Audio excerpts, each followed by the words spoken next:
Great, thank you. Well, good afternoon, everyone. And I'm delighted that you were able to take some time this afternoon to join us for our College of Natural and Applied Sciences Town Hall. Before we get started with our program, I'd like to go to the next slide, please. And I'd like to acknowledge with this beautiful design by Jerry Whitehead that I and the University of Alberta are on Treaty 6 territory. And this is the traditional gathering place for diverse Indigenous peoples whose histories, languages, and cultures continue to influence our community. This territory is homeland of Métis, First Nation, and Inuit people. And the acknowledgement signifies the history of these lands and the commitment that we have to working in good relations with First Nations, Métis, and Inuit people. This is especially relevant as we engage in our scholarship, our institutional work, to uplift the whole people and for the University of Alberta for tomorrow. So next slide, please.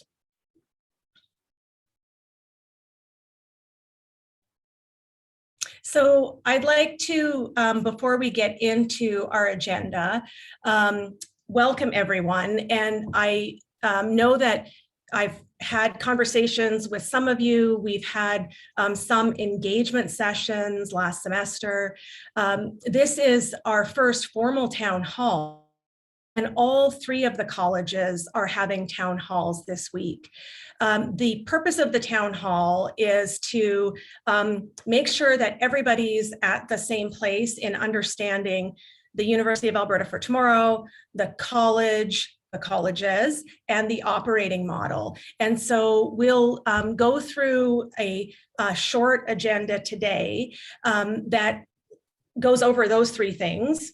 I'll review where we are in college development. I want to introduce you to some of the leadership that are involved in developing and standing up the colleges, and then talk about what to expect in the coming months. What I really want to do, though, is have conversations with you through a question and answer period. And so there will be time at the end to do that. Again, a little bit of Zoom etiquette. If you have not already done so, please mute your microphones. Please also ensure that your Zoom name is accurate. And the way that we're going to work this session is that questions can be submitted via chat. And several of you, and I thank you for this, upon registration also submitted questions. So I will be answering both the pre-submitted questions to the extent that we have time for that, but then I'll leave time for questions that you submit via chat. So let's get started. Next slide, please.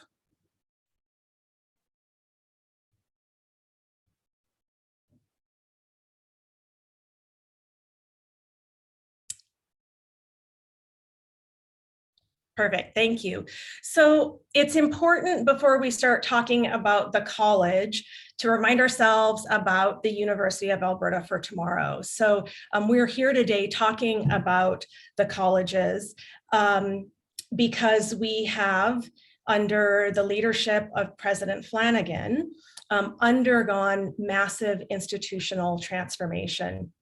This is done under the vision of the University for Tomorrow, and specifically the University of Alberta for Tomorrow. Many of you will know, if you have been attending the President's Town Halls, reading the quad, listening to some of the things that I and others have been talking about at engagement sessions, that there are a lot of initiatives within the University of Alberta for Tomorrow. Some of those initiatives are about enrollment growth, for example, or interdisciplinary research and innovation and opportunities for research and innovation growth. But relevant to today's discussion is the major transformation, and that really came in two forms through the past over a year at this point. One was the academic restructure that led to the colleges that we're talking about today. And the other was the service excellence transformation, which was the transformation in the way that service delivery was going to operate at the University of Alberta. We're now at a point where SET and the restructure are not really talked about separately. I'll show you why in a minute. Today's town hall is about the College of Natural and Applied Sciences and where we are in that process. The colleges exist to support the University of Alberta for tomorrow and to support all of the faculties that are foundational to the work that makes this institution the institution that it is. With that, next slide, please. I want to introduce you, if you have not already been introduced, to the College of Natural and Applied Sciences.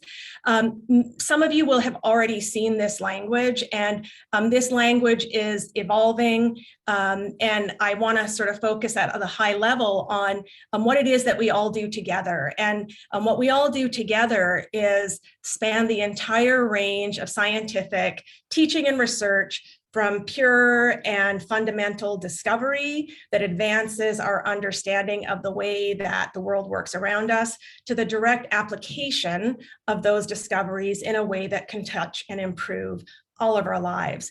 And if I'll talk about, it's that all three faculties within natural and applied sciences, so engineering, AILS, and science, all touch on this continuum of discovery to applications of what we do. So next slide. So we're talking about this new construct, right? That's the College of Natural and Applied Sciences, but it makes sense, and it makes sense historically. And one of my favorite things to talk about is that as a college, our working together is not new. So this is an excerpt that I actually stumbled upon while I was Dean of Science from some Science Faculty Council notes. And I was looking for something else at the time, but this is from 1975. And what this is a report on is how in 1975, the faculties of agriculture, engineering, and science did their open house together. And they did that intentionally because they knew that they were drawing and recruiting from a pool of high school students that were interested in similar things. And I'm not going to go through the details. This is the report about how many people showed up. And the sort of short story is that not as many people showed up as were anticipated.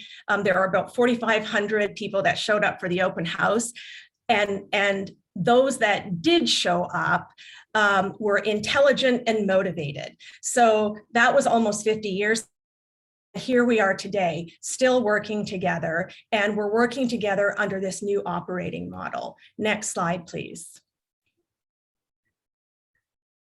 So I'm going to talk about what that operating model is. But before I do that, I have to acknowledge that I'm the interim dean of natural and applied sciences, this new college, but I work with a group of people and have worked with a group of people for almost a year now, and I want to introduce you to those people. Many of you will know them. And first of all, I want to introduce you to the College of Natural and Applied Sciences Council of Deans. So you see Stanford Blade, Dean of the Faculty of Agriculture, Life, and Environmental Sciences. I understand that our two other deans are actually in meetings. Dr. Simon Aburisk is the interim dean of the Faculty of Engineering, and he is at a academic leaders task force meeting, and Dr. Frederick West is the acting dean of science, and he is in a science chairs meeting, but they will join us when they can.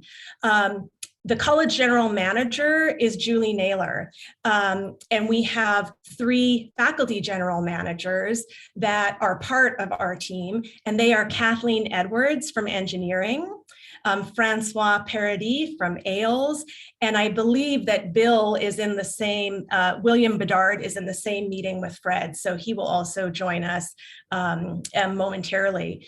We also have very capable executive assistant, Colette Freitas, who keeps us on track and is actually doing the hard work of documenting everything that we're doing as we're developing the college. So next slide, please. So I want to talk about the operating model. You will have heard this word in multiple different contexts. And what the operating model is it's an actual document that was released in June of this year, and it's available for all of you. This document outlines the roles and responsibilities of the institution, the colleges, the faculties, and the units that deliver the programs. In most faculties, those are departments. Importantly, it's where the accountabilities lie, and that is outlined. And it also brings SET and the colleges together. So when we talk about the operating model, this is the University of Alberta for Tomorrow operating model. And that is what we draw on when we're thinking about building the services in the college. Next slide, please. So at the core of that operating model are the programs that are at the core of our academic mission of teaching, research, and community engagement. In our college, all of our faculties are departmentalized, so many of those programs come from departments, but some of those programs are actually cross departments, and it's the faculties that are the core of delivering on that academic mission. And that is across the institution. What the colleges are going to do, next slide, please, is support that core academic mission within the faculties. And they're going to support that through the delivery of services. And those services can come in the form of administration services, research services, services for particular strategic initiatives, education, both undergrad and graduate services. Where those services come from depends on whether they're admin services or some of the other services. Next slide, please. So what I'm showing here is that some of these services are university-wide services, and this is what SET has been working on. So where you see these dark green arrows, you'll see that there are senior partners coming from different VP portfolios, might be the research portfolio or HR, IT, finance, or if you look at the Office of Education, senior partners that are coming from the registrar's office. So these services are not coming from the college per se, they're coming from SET and are university-wide. Next slide, please. There are other services that are coming from the college, and these are these other arrows that are shown here. So one might imagine that there will be research services that are delivered through the senior partners and the partner network from the BPRI's office, but there will also be other research services that many of you will be familiar with, because each of our individual faculties right now has some kind of research office. So the idea of service delivery with the colleges is that it may make more sense in service of the core academic mission to identify some of those services that right now we do in each of our faculties and consolidate those services in an agreed and mutually agreed upon way. And if there's agreement, we would deliver those research services at the college level. And importantly, and it's a principle of this whole operating model, is that there will be efficiencies gained if we are not redundant in the services that we deliver. So I want to give an example of one of the ways that we're working now that we did not work before this operating model was in place. And that has to do with our senior partner of enrollment management. I'm going to introduce you to Nicole in a few minutes, but Nicole is part of SET.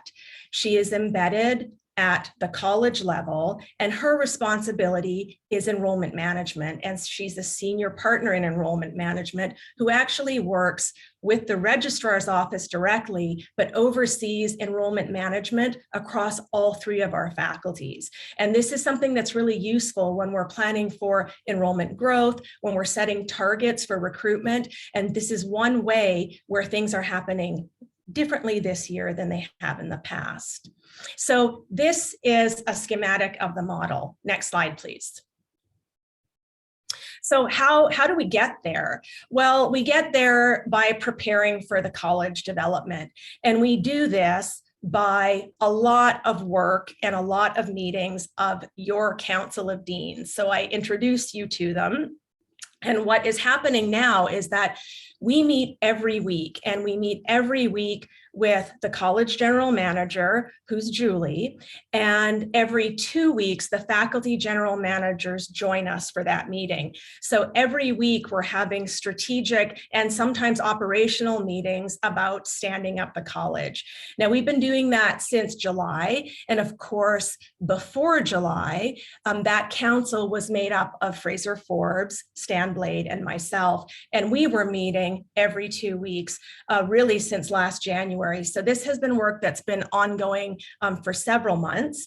The college general manager and the faculty general managers meet every 2 weeks. And while we're meeting and thinking strategically, recruitment is happening in the background for senior partners, our service partners, and our faculty partners. So all of that is underway. And then it's also important to say that, I mean, we've been working remotely, obviously, but sometimes when we are working in person, and especially when I'm working with the other college deans, and we're doing this work in parallel because in parallel and together, because we want a lot of coordination among the colleges, we're working in ECHA. So our college offices, which right now really involve some of the senior partners and myself, the general manager, and Colette, plus the equivalents of the other two colleges, we do that together, and we're co-located temporarily in ECHA on the 3rd floor. I've met with some of you over the past few months when we are on campus, and I'm not asking people to come over to ECHA. I'm getting all of my steps in. I'm going back and forth to engineering, AILS, and science, and we'll continue to do that. Next slide, please. So we meet as a group, but we are not actually making recommendations. What happens is that the Council of Deans and that leadership team actually works through working groups. And the purpose of working groups is to provide inventories of function processes within the faculty. So we need to understand what functions are happening in each of the 3 faculties in order to make decisions about what functions might make sense to be moved up to the college. So the working groups recommend to the Council of Deans what functions might be consolidated and where there would be efficiencies in consolidation. Our college has actually formalized this process, and that formal process has been done with the Council of Deans and discussions therein. And the way that we formalize the process is that somebody suggests a working group, and then we approve that working group and assign a dean sponsor to work with that working group. The working group goes away, does their work, and then comes back with the dean sponsor as a liaison to the Council of Deans to make their recommendation. Next slide.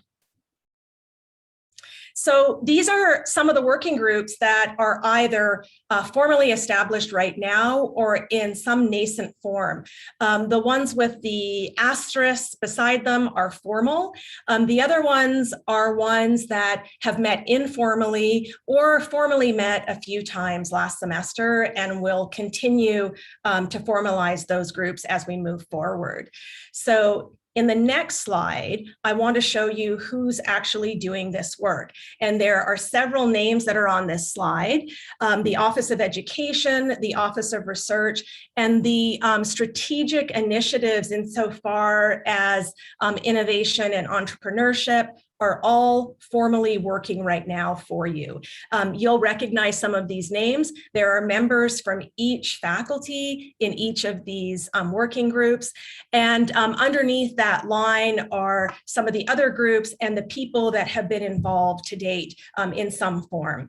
So I was intentional about putting others at the bottom because there is nothing that is not ongoing about this process. So if there's a working group that you think is important, there is a process that will allow you to bring that working group forward. And for example, I've had many of you and groups of you reach out to suggest additional strategic initiatives. And I don't have time to go into that, but you'll be hearing more about that in the future. And I encourage everyone to be thinking about those groups. Next slide.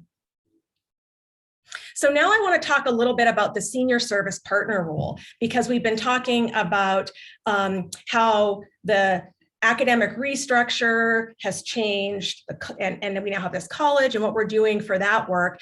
But remember, in the background, SET has been working and putting partners into place in these service streams. So senior service partner roles are essential for the success of this operating model. They become the main source of knowledge in a particular service area. And these senior partners and their network share their knowledge within their area of specialization. And the partners are there to ensure that services are being delivered and there's service excellence by modeling what the expectations are within this service delivery culture. The senior partners provide feedback to all other areas within the operating model, and this is so important. So when I talked about Nicole doing work in enrollment management, Nicole is not siloed within the registrar's office. She's also talking to other aspects of SET and other service streams. So in this way, that service is truly institutional, and actually it works for the college, but not from within the college. And then most importantly, the service partners act as a liaison between their clients, and we are their clients, the college members are their clients, and the centers of expertise that actually do the work of solving the problems that need to be solved. Next slide. So it's my pleasure to introduce you to the College of Natural and Applied Sciences Service Partners.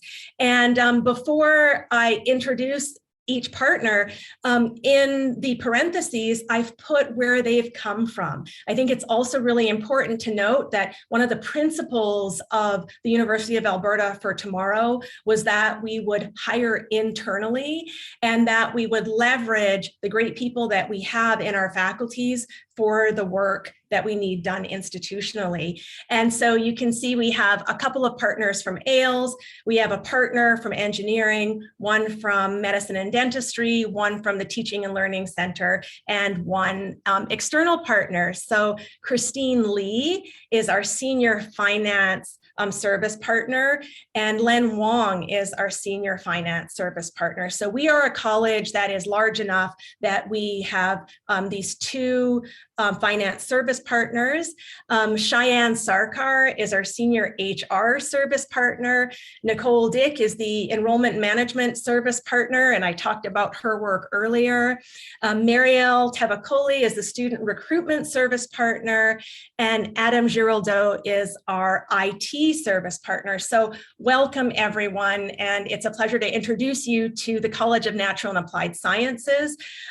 We still have service partners that are being appointed and searches are ongoing, and those are service partners, for example, in communications, advancement, and research. So these are your senior partners, and one of the questions that was actually submitted ahead of time was, how will we know who our senior partners are and how will we know who to interact with? So this is how you will know. Next slide, please.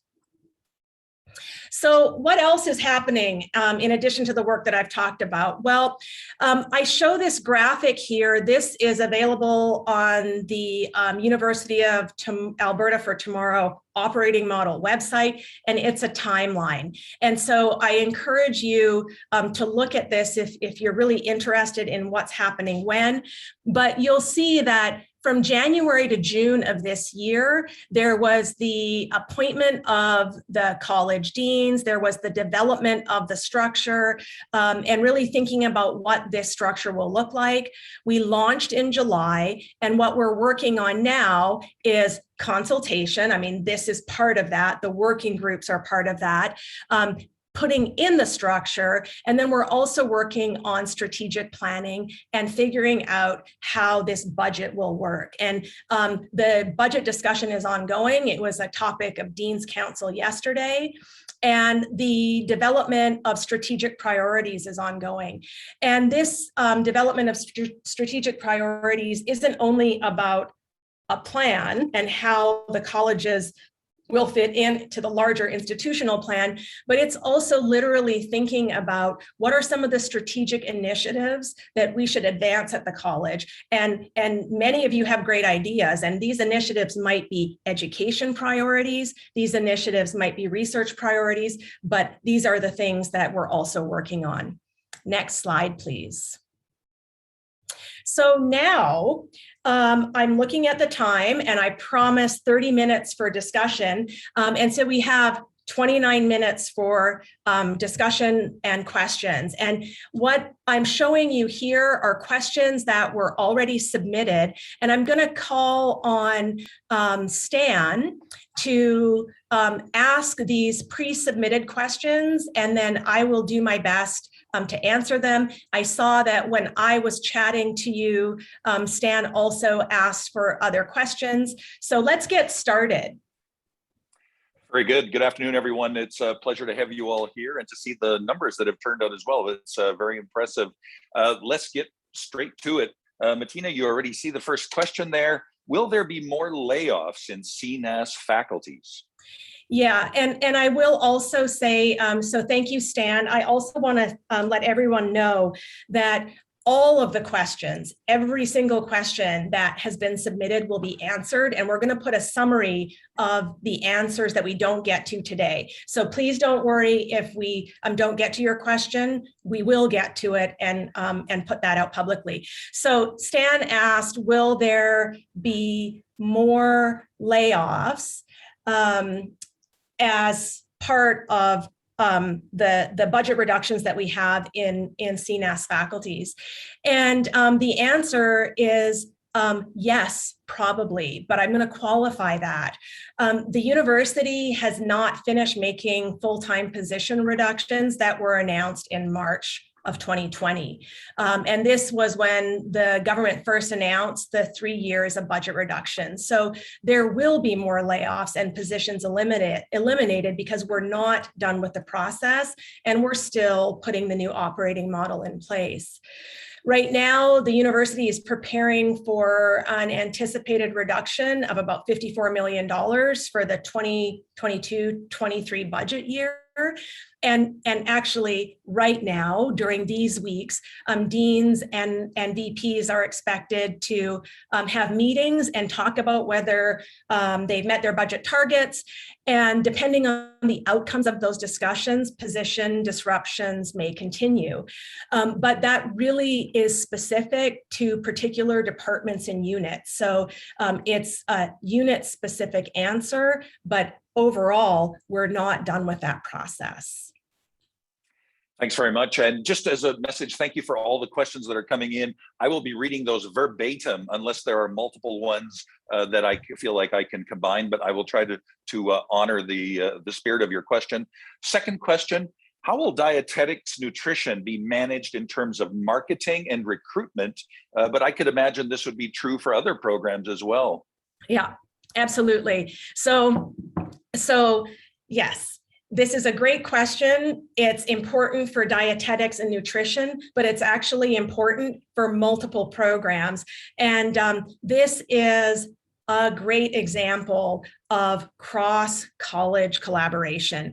Dietetics and nutrition actually sits on the Health Sciences Council of Deans.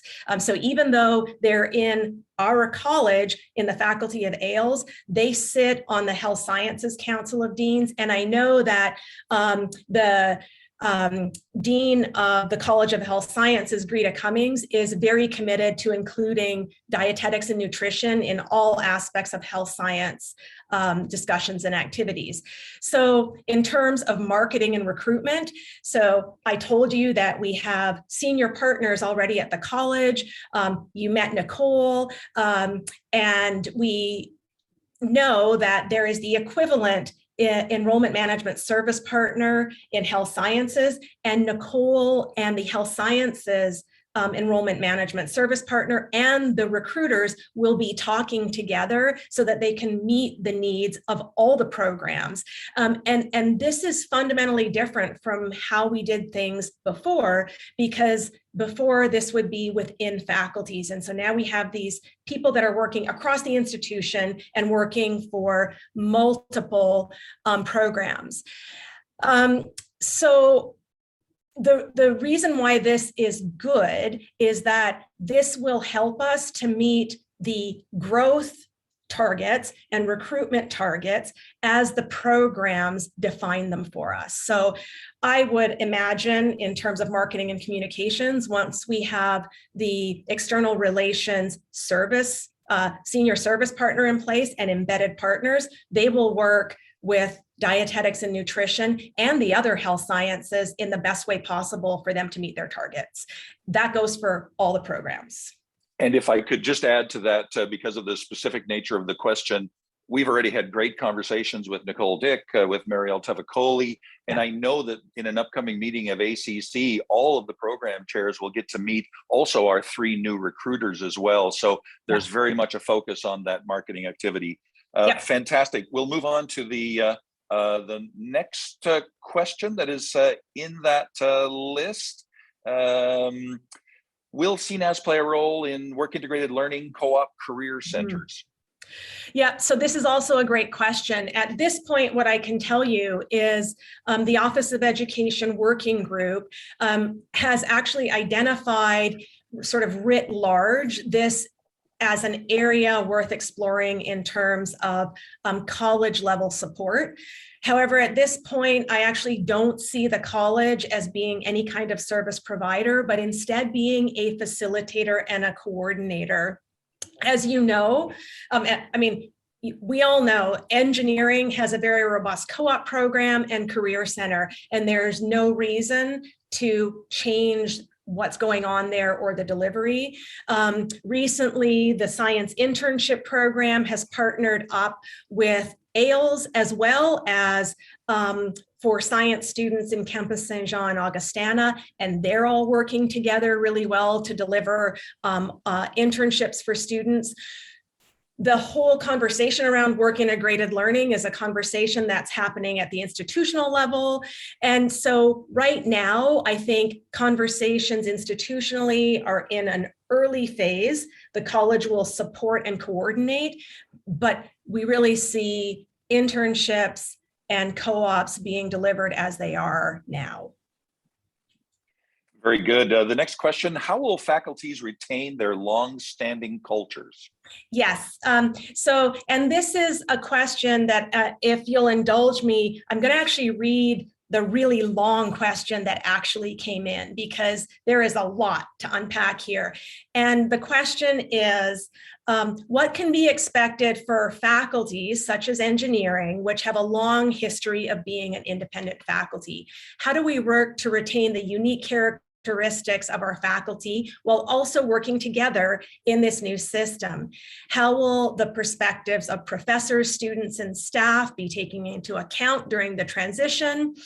And it can be hard enough even right now for some voices to be heard. So there's a risk of further disengagement with a new structure, unless this is approached intentionally and with a commitment to honest dialogue.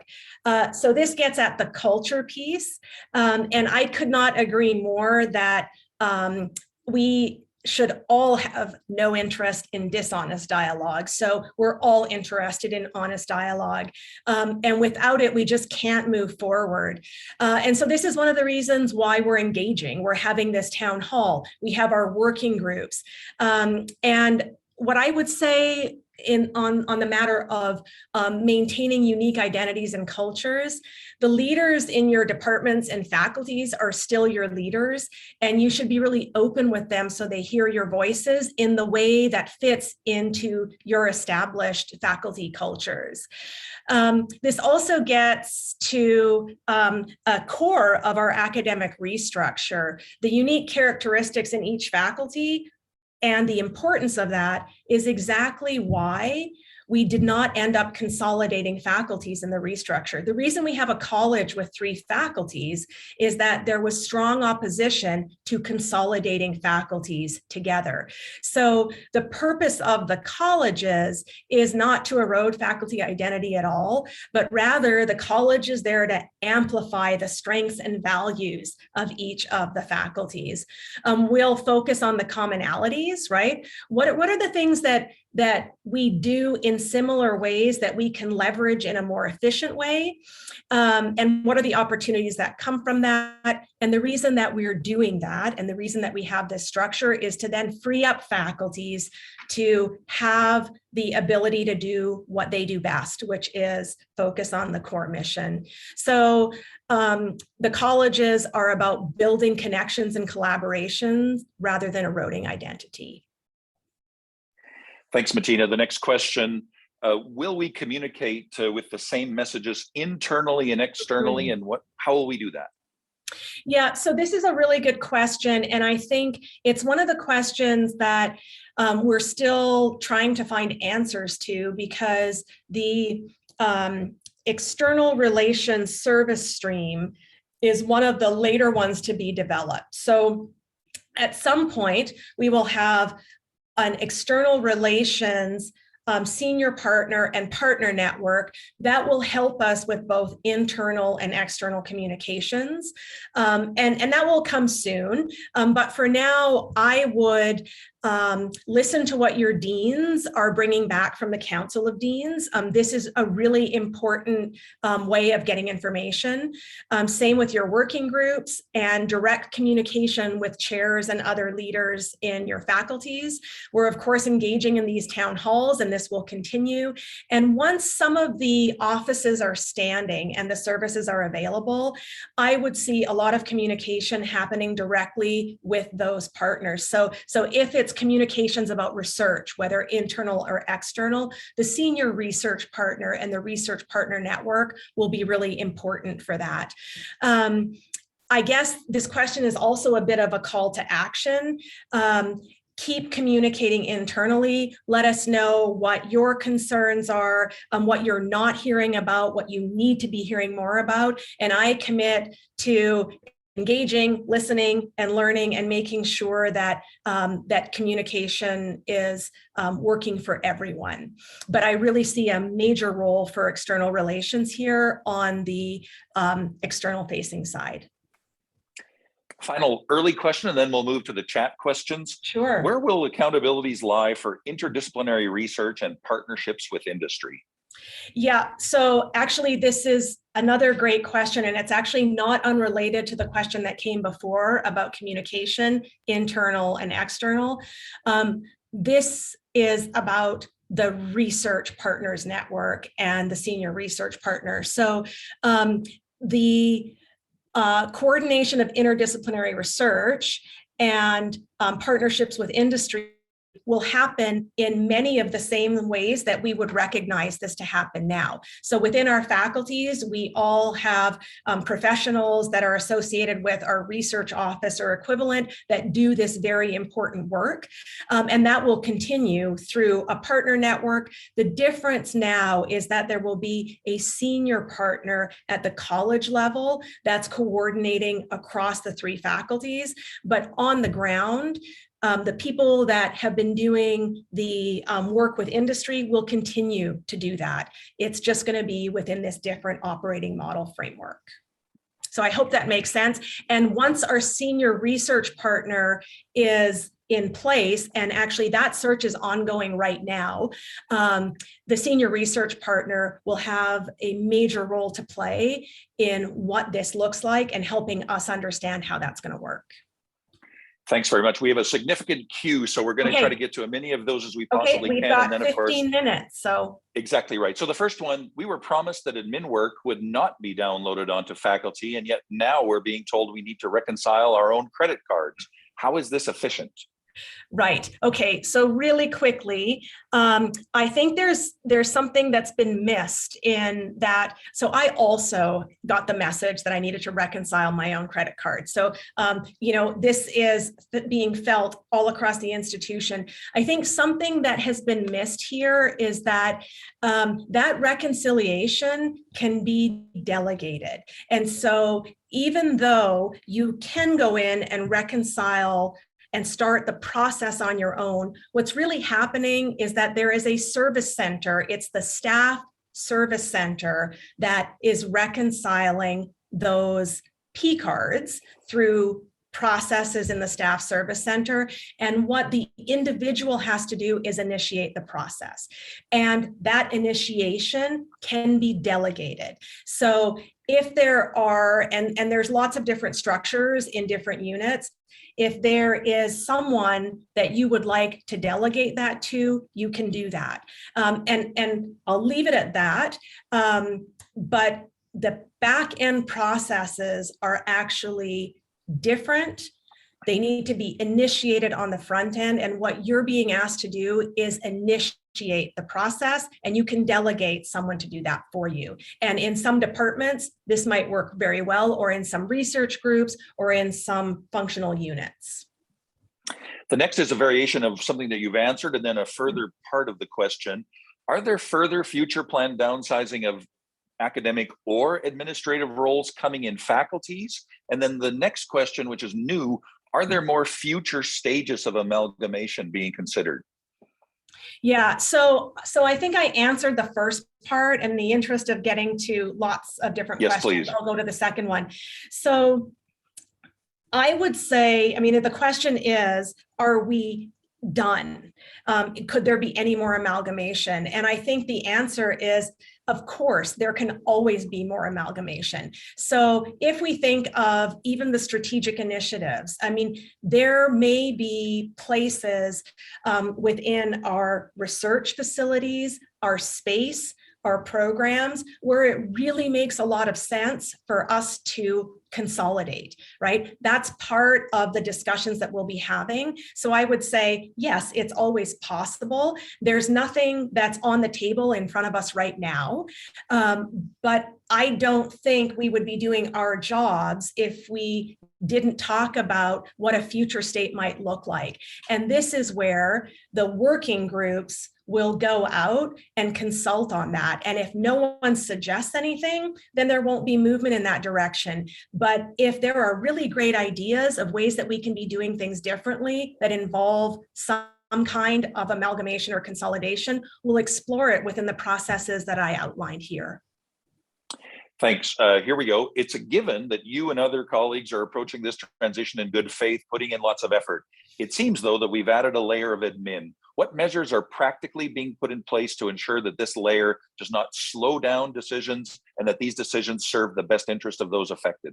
Yeah, so I think that's a great question. And I actually answered it in part very quickly at the beginning of my presentation. So and absolutely, we are going into this in good faith, and doing the hard work to make sure that this happens correctly. But I would say that the argument that this is an extra layer of admin, the way that that is being dealt with is that we are being very careful about not having redundancies. So I commit, and the Council of Deans will attest to this, that we will not move anything up to a higher level of administration if it doesn't mean that we can remove that process from a lower level. We're not interested in duplicating things. What we're interested in doing is consolidating things. And in that consolidation, a fundamental principle is no duplication. So that's a principle that's in place that would prevent adding costs or adding bureaucracy. What we're trying to do is do things more efficiently through consolidation. And I'm just going to come out and say it very honestly, that there is a lot of room for that in these three faculties, because we're three large faculties that have been operating really effectively. And we've been doing it with three different offices for some of our processes. The Office of Research is an example where we have an Office of Research or an equivalent. I mean, I don't want to get into semantics about naming, but we've got a group of people that work on a research admin in science, in engineering, and in AILS. And so what we're doing is asking, how can we put those together to leverage an enormous amount of capability and ability to serve everyone without having three separate offices? Very good. This is a question about strategic initiatives. Will criteria for strategic initiatives be identified from the strategic priorities identified in research and teaching across the faculties? That is the process that was briefly highlighted, I'm assuming, within your presentation. So really about criteria for strategic initiatives. Yeah, so two parts to that. Some of the strategic initiatives actually are already outlined in the operating model, right? Things like a commitment to EDI and Indigenous initiatives. So some of internationalization is another one. So some of those strategic initiatives are outlined in the operating model for the institution. But for strategic initiatives in teaching or research within the college, those will absolutely come from the bottom up through regular consultation processes in each of the faculties. Yeah. Very good. What level of transparency can we expect from the college and the central administration of the university in terms of budget amounts, layoffs, positions created or eliminated within SET, et cetera? I would like this to be as transparent as possible. So I can say from the level of the college, and I would invite the other deans to speak up to this. I mean, we are talking about budgeting right now, and how are the college offices going to be supported? That is a really open and transparent conversation about what drivers will be used, where the funds will come from, and there's no secrecy about that. And I imagine that at least at the college level, we'll be very transparent about what that looks like. I can't speak for, I think the second part of the question was transparency from SET and Central. Is that what it was, Stan? Correct. So I can't speak for that, but what I can talk about is transparency at the college.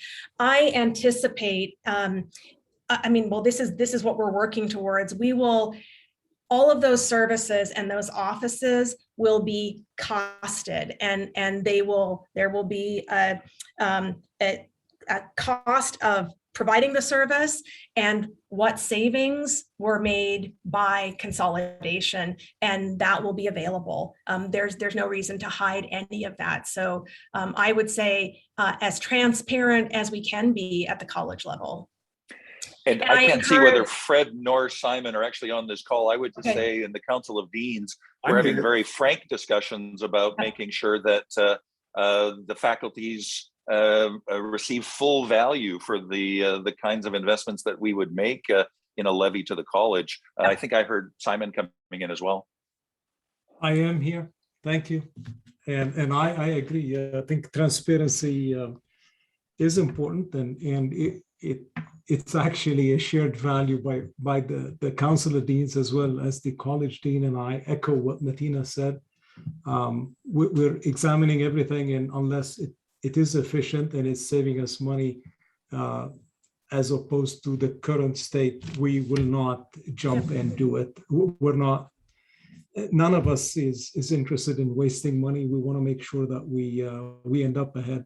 Yeah. On the SET issue, I serve on the strategic advisory group for SET, and I think they are transparent.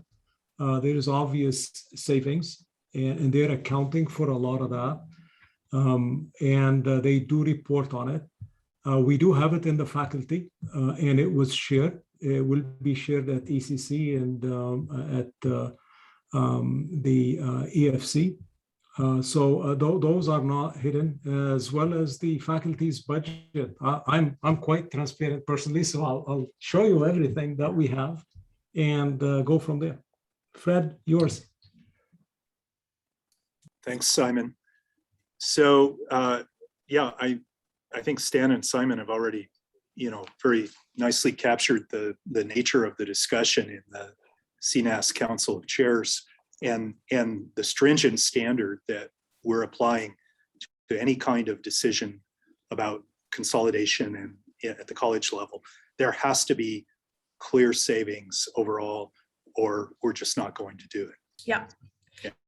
And I cannot say it enough that this makes sense when you think that we're also being very stringent about no redundancy, right? This is not additive.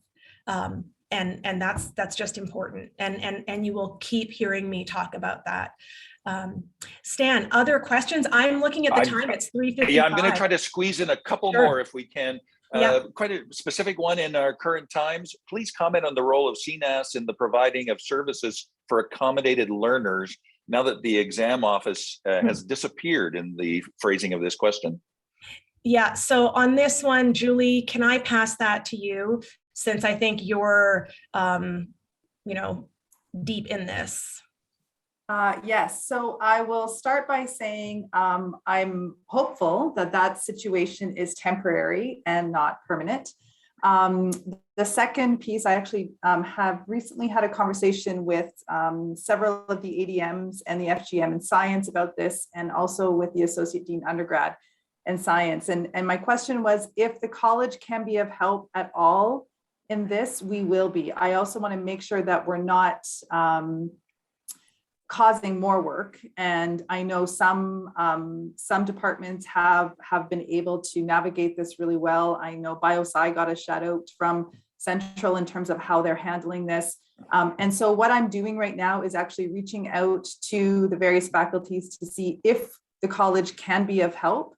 If we can be of help, we certainly will step in and do what we can do. But we also don't want to create, as has been said, another layer. And so the decision in terms of how the college will be engaged will really come most likely from the associate deans, undergrads, and the faculties in which they consult with the associate chairs. So I would say stay tuned. I just had my conversation with Gerda from science this afternoon.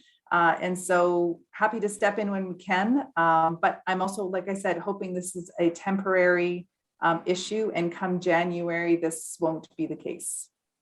And Julie, you've also talked to the Dean of Students as well. Yes, sorry, I have talked to the Dean of Students as well, yes. Yep. Last question, and I think I heard, Martina, your promise that others will be handled in sort of offline format. Yep. I'll just thin down the question a little bit to, what are the plans for recruitment of international students above and beyond UAI? Yeah, so Nicole, do you want to speak to this? I mean, I can speak really generally, but this is sort of your area. I'm not sure if you want to weigh in. Sure, maybe I'll just quickly say that at the college level, we've certainly been having conversations sort of at that aggregate growth level. UAI is certainly probably our most trusted partner in these events, but in this new model, enrollment management, recruitment and UAI, and even some of our data partners within the RO will be hugely beneficial. So at this stage, can I speak to specific growth plans? Absolutely not yet. But we're hoping that soon we will have that ability. And I can say personally, I'm very hopeful about the conversations that we've had so far regarding international growth. It's a big one. Can I still squeeze one more in? Squeeze one in, and then I want 30 seconds to wrap up. Then I'll let you do the segue straight from the answer to this question. Will departments retain their associate chair positions? When will we know the results for sure? Well, for that, I have to turn to the members of our college that sit on the Academic Leaders Task Force. And my guess is that they can't give us an answer right now. Julie or Simon? Next week. Next week. All right. So stay tuned for that. It's a really important question. I want to be mindful and respectful of everyone's time. I have that it's 3:59, and I want to just take the last 30 seconds here to thank all of you for engaging and for sharing this hour with us. I realize I'm not sure that I introduced myself. So if we haven't met, I'm Atina Kalkunas-Rappel, the interim dean of the College of Natural and Applied Sciences. And I am so appreciative of everything that all of you do in each of your faculties to move us forward on our mission of teaching and research. And I look forward to working with you moving into the future. And I thank you deeply for everything that you're doing to move us through these truly extraordinary times on multiple levels. So with that, thank you. We are adjourning this town hall, and I wish all of you a great night. Thank you, Stan. Bye, everyone.